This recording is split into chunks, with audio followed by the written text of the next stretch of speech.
Биз Чүй облусундагы эң ири айылдардын бири Чымкоргонго багыт алдык. Мында көп жылдар бою бала бакча иштейт. Иштеп жаткан бала бакчаны жабдуулоого жергиликтүү бийликтин каражаты жетпей, айыл өкмөтү жергиликтүү өз алдынча башкаруу бийлигине кайрылууну туура көргөн.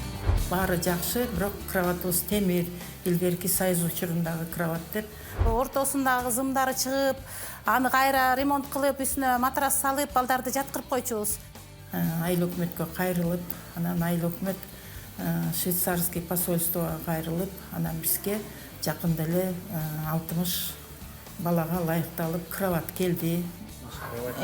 Мына журкандары мынакей жаңы, матрастары мынакей жаңы, шейшептери жаңы. Балдарга жакшы эле условия болуп калды. 350 миң сом долбоордун каржылоосунун негизинде ошо кроват жасалды.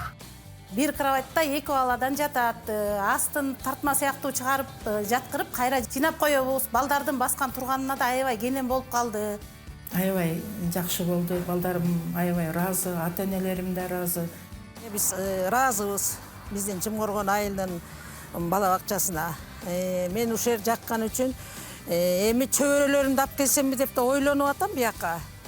Бул жалгыз гана биздин бул гана садик эмес, бул район ичинде же болбосо бизде жаңы салынып аткан садиктерде дагы ушундай каржылоолор болуп турса, бул абдан бизге чоң жардам болот. Ошону менен биз чоң ыраазычылык билдиребиз дагы. Мындан ары дагы Кудай буйрса мындай проекттер болобу, биз жазып аракет кылып жүрө берели.